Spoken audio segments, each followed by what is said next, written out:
विधान परिषदेसाठी 12 उमेदवार आहेत। जवळपास 274 जेवढे वोटर्स आहेत आमदार तेवढ्या सगळ्यांचं मतदान झालेलं आहे।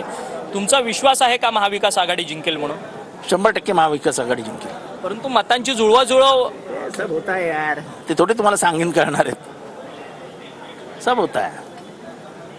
अजित पवार जयंत पाटलांची भेट दालनात झाली। मला त्याच्याशी काय करायचं? संजय राऊत ज्यावेळेस सभागृहातून बाहेर येत होतो पायऱ्यांवरती त्यावेळेस त्यांना चंद्रकांत पाटील भेटले, जे मंत्री आहेत, राज्याचे भाजपचे नेते आहेत। त्यांच्यासोबत त्यांनी एक मिश्किलपणे बोललं की आता पुन्हा याची वेळ आली। हे पुन्हा म्हणजे सत्तेत यायची वेळ आली। पुन्हा यायची वेळ झाली म्हणजे सत्तेत। व्हिडिओ जर्नलिस्ट खंडू कसबेसह अक्षय मंगणी, TV9 मराठी, मुंबई। या परिषद निवडणुकीमध्ये कोण जिंकणार कोण पडणार थोड्याच वेळामध्ये हे कळणार आहे। संजय कुटे, आशिष कुलकर्णी, सदाभाऊ खोत निवडणूक प्रतिनिधी तिचे नेते असा दावा करतायत की काहीही झालं तरी आमचेच 9 उमेदवार हे निवडून येतील। दिलीप मामा, नाही, आम्हाला खात्री होती विजयाची आणि म्हणून आम्ही ही निवडणूक लढवलेली आहे तिन्ही पक्षांनी। पण मामांनी असा दावा केलाय की काही झालं तरी 9 उमेदवार आमचे निवडून येणार। त्यांनी सांगितले गुलाल आणि पेढे आणायला चाललोय मी पण चाललोय। मामा काय हे म्हणतात, आम्ही पण विजय उत्सव साजरा करण्यासाठी जातोय, तिन्ही उमेदवार आमचे निवडून येणार म्हणतात। अर्ध्या अळकोंडात पिवळे होतील, बरोबर घेऊन चाललोय।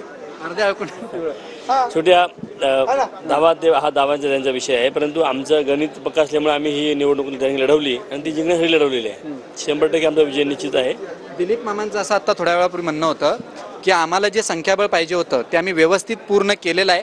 याचा अर्थ तुम्ही समजून घ्या। याचा अर्थ असा घ्यायचा की महाविकास आघाडीचे काही आमदार त्यांना सामील झाले, त्यांच्याबरोबरच नव्हते।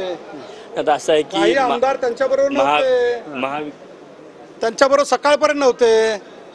काही आमदार आहे ना सकाळपर्यंत त्यांच्या संपर्कात नव्हते आणि हे लोक पण त्यांच्यावरती अविश्वास दाखवून हे लोक पण त्यांच्या संपर्कात नव्हते। फार मोठा आरोप करतायत। ठीक आहे, मामांचं ते म्हणणं असेल, परंतु आपल्याला माहिती आहे की शिंदे साहेबांच्या पक्षाला आणि अजितदादांच्या पक्षाला जास्त मतं कमी होती। आम्ही काढत होतो, आम्हाला 1-2 मताची गरज होती, ती जुळवणी आम्ही केलेली आहे। त्यामुळे निश्चितपणे विजय आमच्या ठिकाणी होईल ही 100% आम्हाला खात्री आहे। आमदारांची नावं थेट घेतात। कोण आमदार भेटले मामा तुम्हाला? जे भेटले ते आता थोडा वेळ दिसेल ना कुठल्या तुम्हाला। पक्षाचे भेटले? काँग्रेसचेच आमदार, ज्यांना रात्री ह्या लोकांनी विचारलं नव्हतं, त्यांच्या वरिष्ठ नेत्यांनी त्यांच्यावरती शक घेतला होता, डाऊट होता, अशा आमदारांना हे संपर्कात गेले नाहीयेत।